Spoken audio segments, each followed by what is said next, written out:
We're glad you could join us. I'm Sue. I'm Michael, and we are a close-knit family. It is Tuesday, February 11th, 2020. This is Season 2, Episode 29. We are a knitcast coming to you from Armstrong in the North Okanagan region of British Columbia, Canada, following our adventures in knitting and fiber craft. Ooh, see that? That's new. I felt weird. Yeah, it sounded different. Yeah. I just noticed we've got, with all the reflected light from the snow outside, yeah. I've got sort of this pretty good side wash, yeah. This white highlight coming in on me here. So that kind of moves us into, you know, the skies above Armstrong. It's been on and off, snowing. Yeah. Snowing, melting, raining. Freezing. Snowing, melting. Raining. Freezing. Yeah. So yeah, that's what's been happening around here. So we have kind of a packed. We are. Lots of stuff happened. We're back on our stuff. Lots of stuff happened in the last week and a half or so since we last did this. There were yarn sales. There was knitting. Things happened. Yep. So we got lots to look at. So we're going to start with yarn acquisitions. Did you want to talk about yours now or well, later? Sure. I'll talk about mine as kind of a start to it. So, I guess a bit of a spoiler. I finished one of the gloves for Beekeeper Mittens. Measured the yarn I had left and realized it was not going to be enough. So then became a frantic search for more of the same yarn, and I did find more of the same yarn. The problem is it is definitely a different dye lot. So here is the yarn ball that I have been working with, and here is my new cake of yarn. Those are definitely two different dye lots. But I think I'll just work this in, you know, a row of one, a row of the other, until this runs out, or maybe it won't. Yep, it's mittens, right? Yep. It's mittens. Yeah. So that's a good thing. So yeah, see more of that later. Yeah, and I had mentioned last week that I was going to get the same poncho kit. Yes. That my friend Anna had knit. Yes. And so here is the yarn that I picked up. So this is Wensleydale loop yarn. So it's mostly, what is it? It's 97% Wensleydale wool and 3% nylon. So all those beautiful loopies are fleece, like the beautiful crimp, like right from the sheep, and it is so soft. Like it looks like it should be really sort of not soft, but it is. Either not soft or acrylic yarn. Yeah. But it is so wonderful. And it smells sheepy. It's great. So this is the Wensley loop from Fleece Artist, also handmaiden, made in Nova Scotia, Canada. Accepting the other skeins in the pot, no other yarn. Yeah. As a result, yep, we reckon. Yep.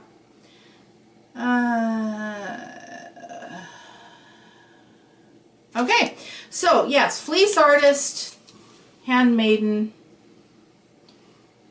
handmade dyeing. So I did pick up that kit. Yeah.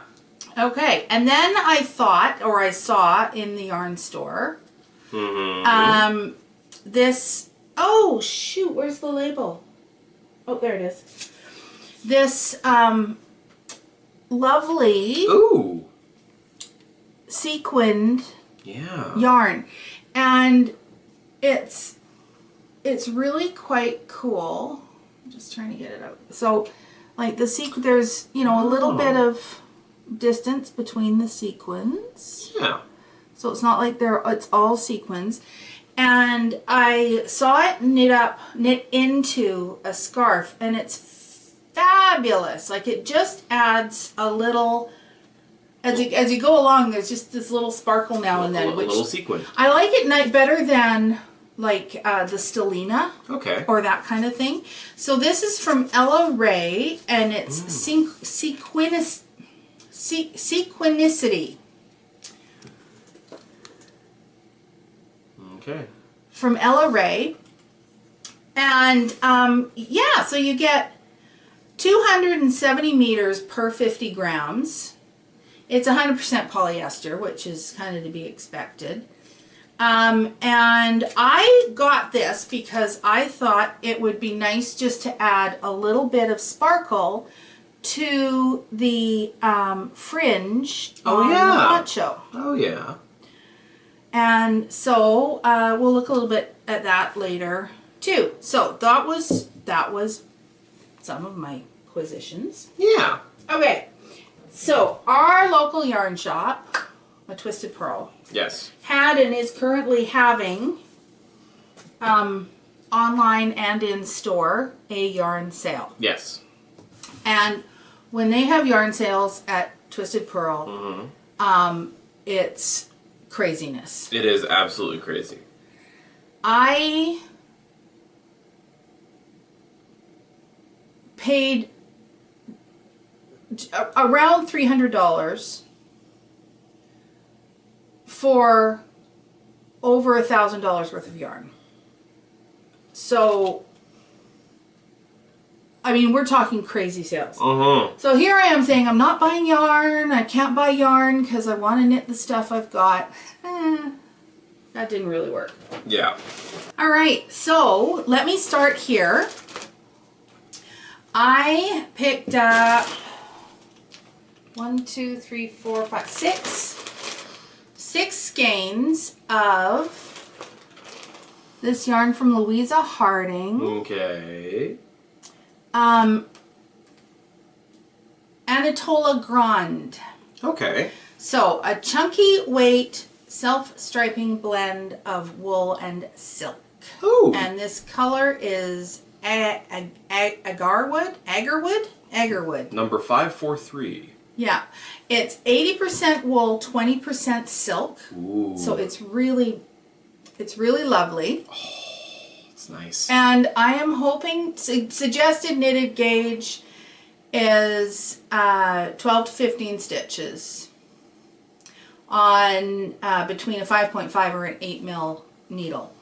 And now I was looking at this, 100 grams, 250 meters, which would normally be a DK weight. I think it's just a really light yarn.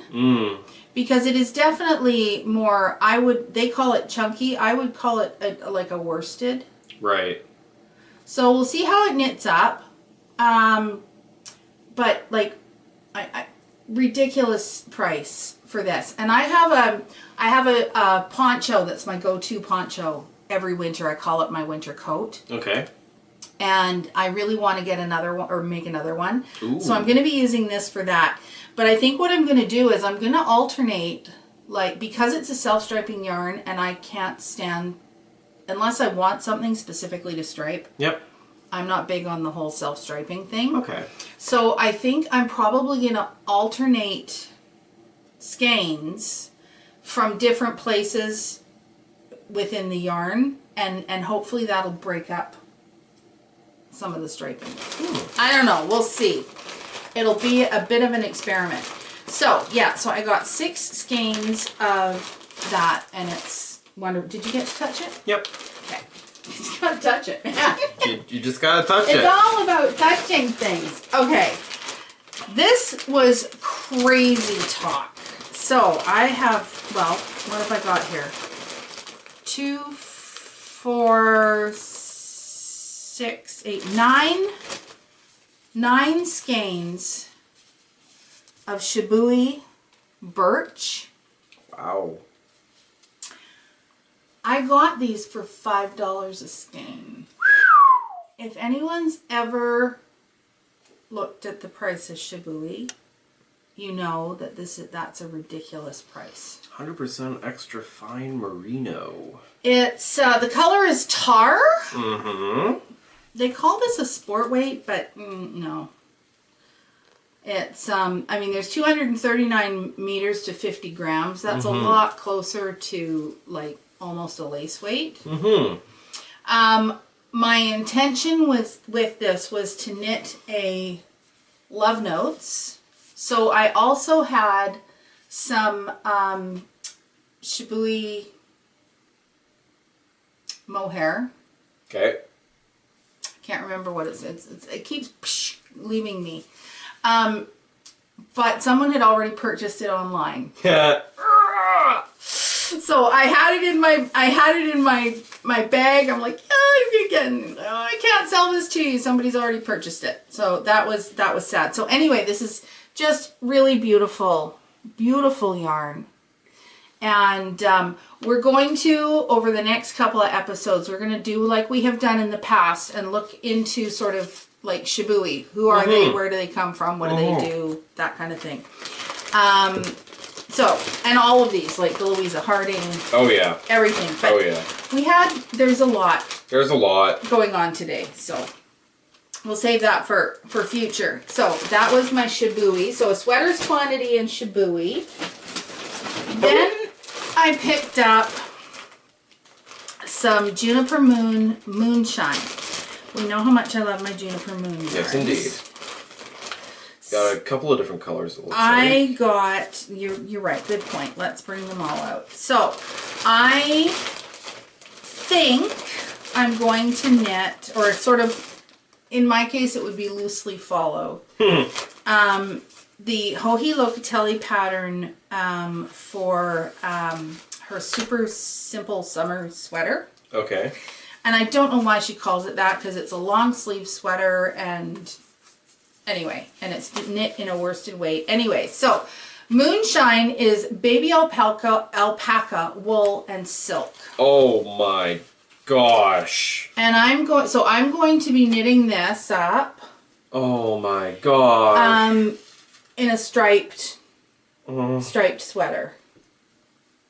And it's so soft. The thing I'm going to have to remember and keep in mind is I'm actually probably going to knit it smaller, because the alpaca it's gonna stretch and drape. But it's just, so it's 40% alpaca, 40% wool, and 20% silk. And the silk and the wool should help to tame the alpaca a little bit. Yeah. But I am anticipating that it's going to really stretch out. So this is 180 meters per 100 grams. And oh my gosh. I'm really looking forward to knitting with this and knitting this up. I think it's going to be beautiful. Yeah, this one is color 54. Okay. He's so good, right? This is color 30. 56. So oh wow, that looks very green. I know, doesn't it? I was looking at that too. So this is almost a brownie ready. Brick. It's kind of a brick yes, color. Brick. This one is a mustardy orange. Yep. This is a yellow. Yeah, mustardy yellow. Yeah. This is kind of orange. It's number 53. Yeah. Yeah. So anyway, so we'll see how that comes along. And yeah, I'm really looking forward to this because I think knitting with it is going to be amazing. Yes, indeed. Okay, so there's that. Yep. But wait! There's more! So I also picked up, I don't know how far this will take me, but I'm okay with that.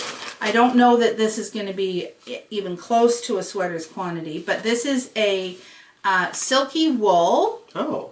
Color 175 from Elsbeth Leveled. Mm-hmm. It's 45 wool, 35 silk, 20% nylon. 50 grams is 175 meters, so it's about a fingering weight. No, it's not. It's less than that. It's more of a sport weight, DK sport weight. It's made in Italy. Mm-hmm. And so this is a silky wool. Yeah. Just like it says in its advertising. And I'm hoping to use this just to make like a summer tank. Yep. Kind of thing. So if it comes up a little bit short or whatever, I think I'll just make it sort of like a tank with like maybe some laciness on the bottom. Or I'll see. There's not a lot of yarn here. I've only got 5 skeins. Only. Maybe it'll. Well, that's not going to be a sweater's quantity for me. Okay. Maybe it'll turn into something for Melissa. Maybe. No, it wouldn't fit you either. Okay. We're not done yet. We're not done yet. But baby, you just ain't seen So yet. I've been actually eyeing up this yarn for quite a while. What is that? So this is Barocco suede. What? All right. It looks like leather. It sure does. It looks like leather. It looks like strips of leather. It looks like suede, but when you look at it real close, you can see that I'm sure it's 100% acrylic. Yeah, it's 100% nylon. And when you look at it up close, it almost looks like if you were into macrame. Yeah. It looks like square knots. Oh, it's probably not going to focus because there's too much of us in that picture. Yeah, it's just not going. No. Anyway, I've been looking at this for a long time because I think it makes really cool fringe. Okay. Yeah. So I don't know exactly what this is going to go on, but I got 3 colors. So I got the color 3717, which is a kind of a milk chocolate color. This one is color 3714. It's more of a creamy color. Yep. And this is 3718. Which is a bit of sort of an orangey brown. Yep. And you can see it even more in the camera. There's some variation to the colors. Yep. And yeah, so I picked those up as well. So yeah, I guess. Oh no, there's more. There's more. But wait, there's more. There's more. Now this isn't. I don't know if this is so much a stash acquisition. It was yarn that was given to me. Okay. I'll talk about it in whips. Okay. So there is more yarn that is new to my stash. Mm-hmm. Except it's not staying with me, it's going back because it was a commission. So. So that doesn't. Oh, I also picked up 6 skeins of that super chunky yarn, like the really, really big stuff that people make, like the great big, like the stitches are this big. Yeah. Blankets and stuff out of. I picked up 6 skeins of that, mostly because my friend kept saying she wanted to get something like that. Okay. And it's all different colors. Oh, There's like 2 gray, there's 2 cream. I don't know. There's a gray and a cream and 2 blue and 2 salmon-y color. But anyway, so I was like, I don't know. Like this isn't really what she wants, and you actually really kind of need more than this. Mm-hmm. It was regularly $72 a skein. Yeah. I got them for $15 a skein. Each skein is 500 grams of yarn. And so she's sort of deciding whether or not she can see herself using it. And if she can't, I will keep it. Mm-hmm. And I just might, if I don't choose to knit it up big and chunky as it is, that's 500 grams of potential yarn to be spun, because it's not spun. It's really more like a roving.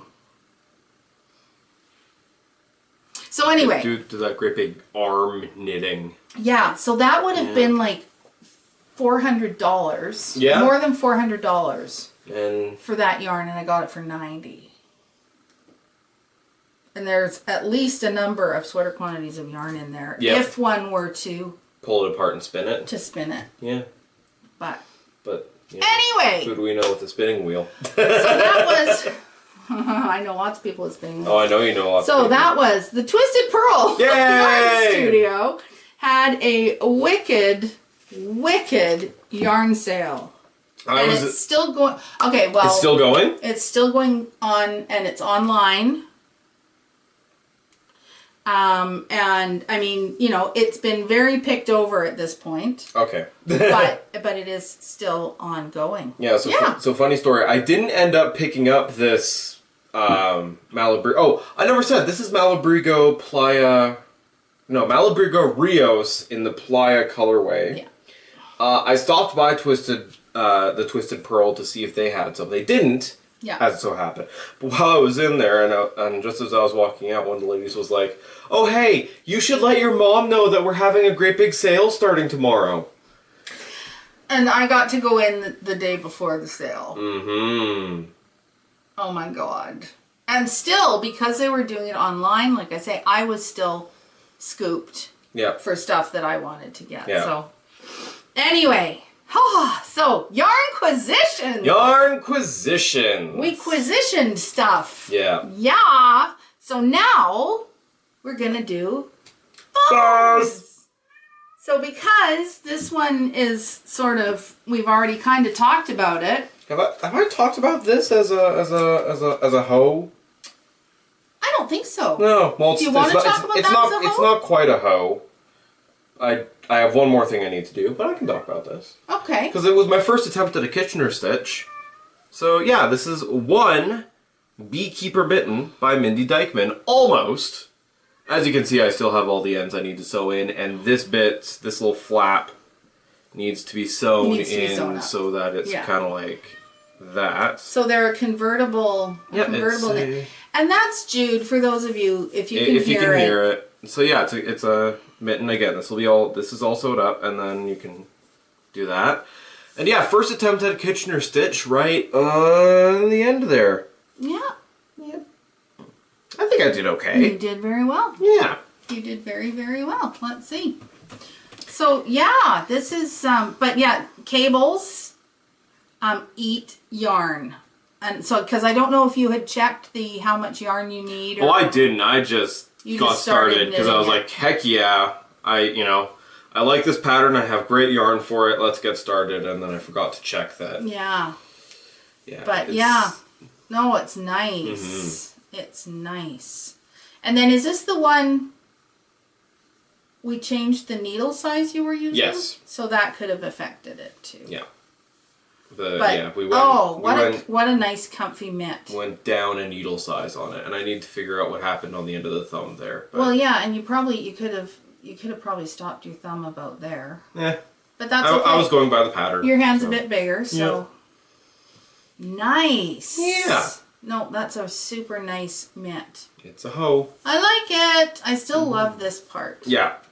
The little slip stitch section. Yeah, I don't know why, but that just makes me happy. Yeah, It breaks up. Yep. The yarn in it. I think it's really lovely. Anyway. Okay. So, like I said, I picked up the yarn to make the dreadlock poncho. Ooh. Again, this is by Fleece Artist. And so I picked that up, and on Wednesday of last week, Anna had finished knitting hers, so she gave me the needles. So I started knitting. Of course, we're in faux, so spoiler alert. I started knitting on Wednesday night, and on Sunday I had this all finished. Yep. So there is my dreadlock.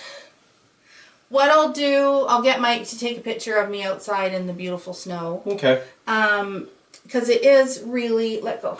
It is, it's so beautiful. And as I said, and it smells sheepy, that makes me happy. I put the bit of, the sparkles. The sequinicity. in, and I really like it because it does just give an added texture. Even without the sparkle part of it, it just gives it an added texture in the fringe. In the fringe. So it was super quick to knit up. It was super quick to knit up. And the needles you were using were massive. Well, they were 12 millimeter needles. Yeah. And I love it. It's soft. I keep thinking it's going to be scratchy, and it's just not. It's soft. It's soft and lovely, and I put it on, and I just want to smell it. Because that's what we do. We smell our yarn. So that's the dreadlock poncho from Fleece Artist. They have an online shop. Fleece Artist, handmaiden dyed, and they are really, I think they're super smart in their marketing because they put out their yarns in, what do you call them, like kits. Yeah. So it was like, oh, this is interesting yarn, I don't know what I'd do with it. Well, guess what? It was packaged in a kit with this wrapped around it that said, here's what you can do with it. With this, you can make this. Yeah. So, and they do that. They've got sock, they've got mittens, they've got hats, they've got blankets, all sorts of things. So that, I think, was pretty cool. Yeah. So that was a yarn acquisition and a faux. Yeah. Today. And I made this for my trip to Greece. Yeah. So that happened. Yes. But wait! Wait! There's more! Oh my goodness! It finally happened. It finally happened. I finished Hearten. Yay! Hearten by Kim Hargreaves. It needs one final block. I haven't tried it on yet. Oh no. I'm going to do that here and now. What if it doesn't work? Well, it is what it is, because I'm not pulling it out. So if it doesn't fit, I don't know. I'll sell it? Yeah, something like that. So, Hearten by Kim Hargreaves, made with Debbie Bliss Rialto Heathers. Now, again, for those of you who have been following along, well, this is because it's almost a year. Really? And all the issues I had with yarn and getting yarn and stuff. So it shouldn't have taken me a year to knit it, but just because of things. You may recall that I started out with 2 different colors of green. Not dye lots. Colors. So close you could barely tell them apart. So through all of this section and all of the front, I alternated skeins row by row. Yeah. Then I got more yarn. Yeah. And the sleeves were knit with just the single color of yarn. And you can't tell. Nope. The colors were so close, you can't tell. And so, I guess this is the moment of truth. I heavily altered the pattern because there was no way the original was going to fit me. Okay.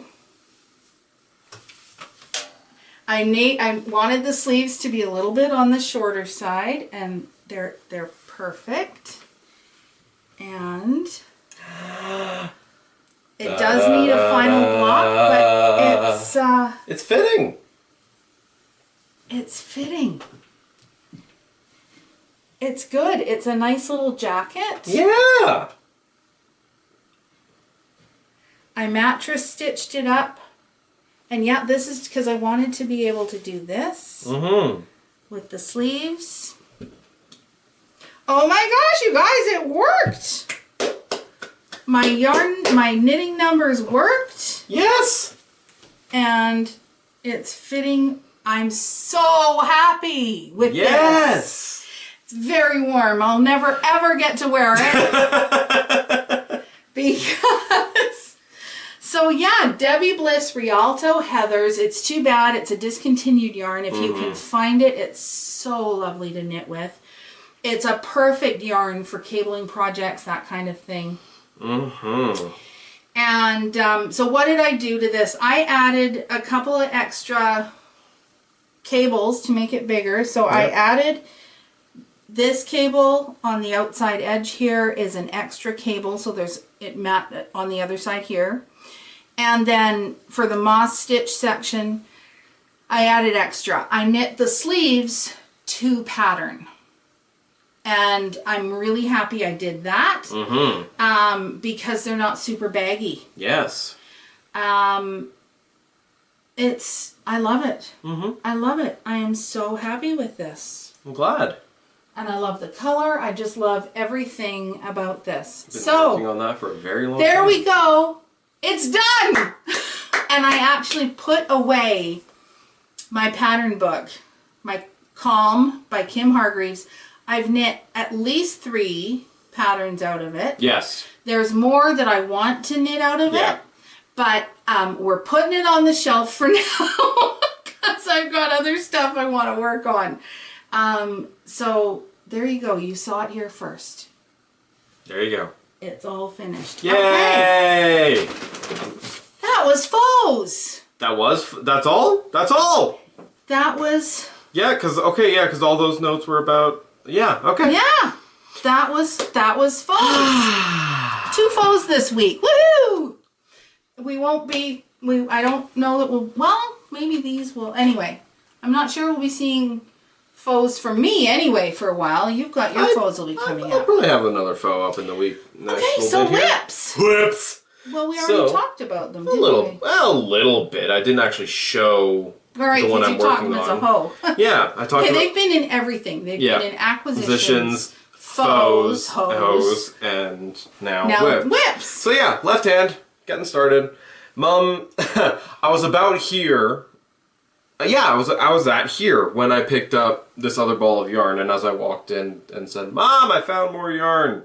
She's like, "Cool, so now you should start your left glove with that yarn." And I'm already this far. Yeah. Yeah, it's going. It's going. It's just, And so you said you figure you're going to just alternate skeins. Yeah, I'm just going to start, I'll show you how to do helical knitting. I'm just I have questions. I'll ask you later. They're pertinent to the pattern, so I'll ask. Oh, okay. Later. Okay, because we're here to learn. Yeah. Well. Okay, what's your question? We can get this out later if we need to. If it's we shouldn't be telling that. No. So every other row is just knit. Yeah.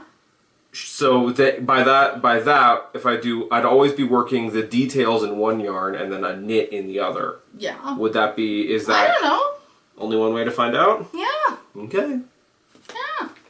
No way to figure that out except to do it. Okay. Okay. So working with things that you've seen before first. So this is Wingspan by Kyle Vay. Got a couple more rows on that? Got a few more rows on that. Yay! And then again, and look at that. I'm actually sort of in mid-row, which is too bad. It makes it hard to show off, but that's okay. So this is, Wingspan by Kyle Vay. And as you can see, it has started, we start to see the ombre? Yes. Fade? Fade, well, yeah, anyway. The ombre of the yarn, you can start to see it now. Yes, it is beginning to become noticeable. So I'm pretty sure when we talked about this before, I was in the, I was right about here. I was in the transition section. But yeah, you can see now the colors, and sometimes just to remind myself that it is actually changing, I pull the two up side by side, and then you can really see how they've changed. Yeah. So yeah, I really enjoy this knit, except for the transition sections. Okay. It's totally memorizable. Okay. So memorizable. And again, I said before, Kyle's put in like a little, for intuitive knitters, and yes, I'm an intuitive knitter. He's put in a chart that, you know, saves you from having to look at he also has every stitch of every row written out as well. But with the chart, I can look at it at the beginning of the row. Yeah. Am I making increases on this row? Where are they going? Yeah. Done. Yeah. So, yeah, really, really enjoying knitting Wingspan. The transition sections are a little weird. I keep sort of getting through them and going, no, I've done something wrong, and going back. There's nothing, there's no landmarks when you do the transition sections. You just sort of have to trust. Right. And trust that Kyle knows what he's doing. Trust that it's written properly. Yeah. And trust that it's all going to come out. So the yarn is the yarn from the Blue Brick in the colorway Muscovy. And it's got a little bit of stellina in it. It's a little bit of sparkle. Pretty. And it's their Mammoth. So it was a 200-gram skein. So it's got 800 yards on, or meters on there. So that's one whip. One whip. So this one is the one that I sort of started talking about before. Yeah. Did I say anything about this? You didn't say anything. Okay. So one of the sort of well-known members of our community passed away a couple weeks back. And Kathleen, who is the owner of Twisted Pearl, our LYS, he was an avid hiker, and she thought it would be nice to put together a like a bunch of a collection. Thank you. A collection of socks, hiking socks, and patterns. And she's asked a few of us from, you know, her knitting community, if we would design hiking socks, and then she hopes to sell them sort of as like collection or kits or whatever. She hasn't fully finished her thought process on that.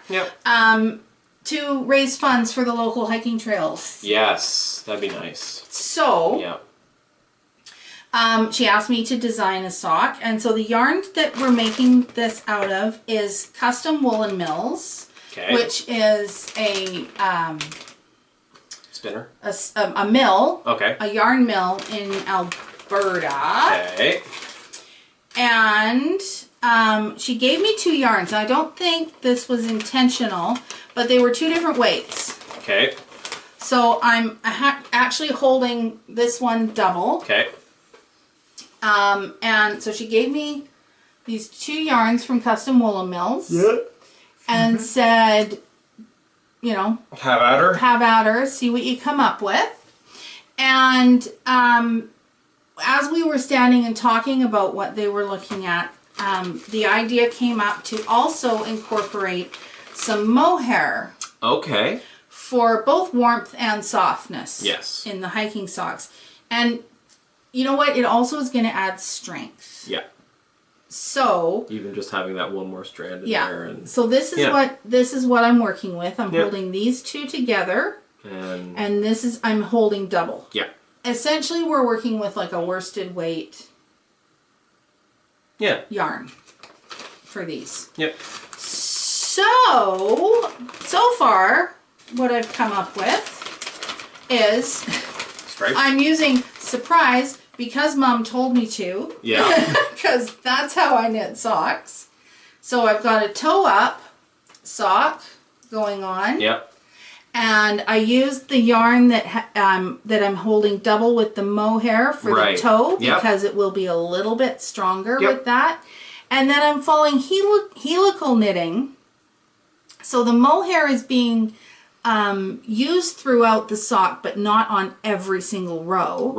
And I'm getting the stripes, but there's no seams. There's no yarn. There's no jog. There's no ends to weave in. There's nothing, because I'm going along with the helical knitting. So we'll do that, and then I believe when I get to the leg, I'll probably do like a double rib. Okay. What does hiking sock mean to you? To me, a hiking sock is a sock that is potentially a little bit warmer. Mm-hmm. It's going to be a little bit more sturdy and heavy duty because hiking boots are generally a little, they're going to be used a little bit more heavily. They're it's not a trouser sock. It's not a sock that you're going to wear every day. Yeah. It also might just be a nice warm sock. It's just a heavier weight sock, really. But I'm thinking of it as something you're going to put in a hiking boot. Possibly a ski sock. Yeah, a little bit more that mohair just gives it, feel it, that little bit of sort of silkiness. Oh, just a little bit, yeah. Right? Yeah. And it's going to add warmth. Mm-hmm. Mm-hmm. Because mohair, because it looks very thin and it's like, yeah, there's nothing going on there when you look at it. Yeah. But because it's so fuzzy, yeah, it adds a lot of warmth to your knitting. So, just a little bit more space to hold on to some heat. That's the other whip that I'm working on right now. So yeah, I finished the 2 projects. Mm-hmm. I worked on wingspan and I worked on the sock. I think that's a fair amount of knitting. That's a lot of knitting. For the last week or so. Yeah. So, yeah, that's what I've been working on. Mm-hmm. I think that's the end of the knitting content. Okay. No, it's not! Oh, gosh! But wait! There's more! We might have to call this episode that. But wait, there's... Yeah? But wait, there's more. Okay! Yeah, I was going to say deluge of knitting, but no. But wait, there's more sounds good. That's interesting. What do you got there? So, Lloyd's hat. Lloyd's hat. My husband's hat that he's knitting. Yes. For when we go to Shetland. He's knitting the roadside beanie, which was... And he's got a couple rows on that. Look at that. Mm-hmm. So his tension, we're struggling with the tension on the purl rows here. Yeah. And when we carry on and move on up the hat, we'll see... I said to him, if we get to, further along and we decide that this just really needs to be redone, I can help him make that happen without having to rip out the whole hat. Yeah. So, he's, struggling a little bit with that tension, but we sort of stretched it out the other day. We think it's still going to be good fitting-wise. Mm-hmm. And he's doing, great floats. Yep.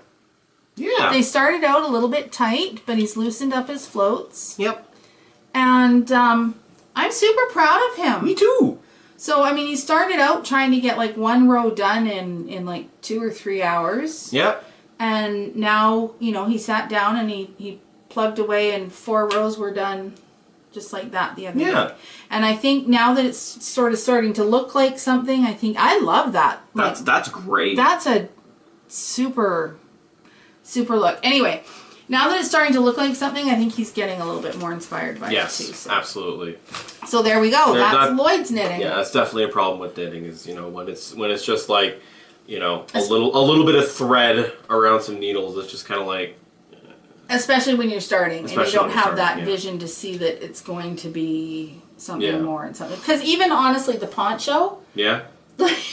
When I'd finished knitting, I had 2 rectangles that were this big. Yeah.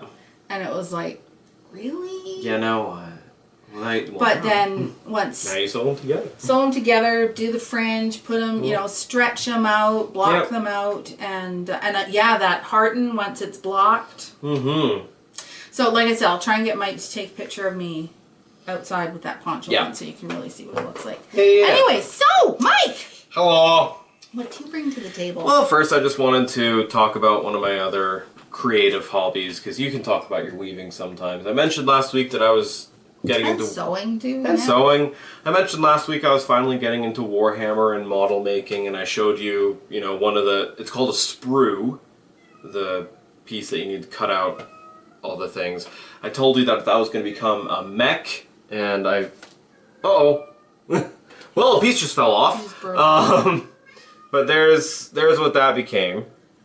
And yes, I did go and sniff his glue. You did go and sniff the glue. And it's the same. All right, well, I'll need to re-glue that on. Anyway, this goes kind of there to make some jaws. Anyway, I just wanted to show that because I'm rather proud of that. What you got there? Sorry, I just remembered I have this red mohair back here. It's okay. I just remembered it. That's okay. Anyway. Sorry. What might bring to the table today is a game called A War of Whispers, which I played for the first time last night at our local board game cafe. Where we're going to go in it tonight. Where we're going to go in it tonight with my friend. So, A War of Whispers. There are 5 empires in the world, and they are vying for the power to control the cities, and in grand armies moving around and controlling farms. You are not those empires. Oh. Okay, Jude. You are the secret societies who want to influence what those empires are doing. You're waging a proxy war, basically, is what the game is, and it is so good. So all you do in the game is you put 8. Sounds like Hunger Games. You put there are the five empires of the kingdom, and then you're controlling one of the 4 secret organizations. Okay. Who will then take their agents and put them in any of the councils of the kingdoms to control specific actions that those kingdoms take. Okay. You do not control the kingdom directly.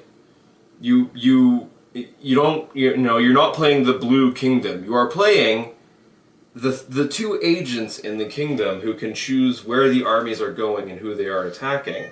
Okay. But you may only control the one who choose where the armies begin, and your opponent may be choosing where they attack. Okay, Jude. Shush. And yeah, it is so good. So good. Nice. I love it. You had great fun with that. Yes. Vicky, I don't know how old your daughter is or how you guys feel about strategy games, but yes, this would be a good game to play with your daughter. Oh, for 2 people. Yeah, for 2 people. It is for between 2 and 4 players. Mm-hmm.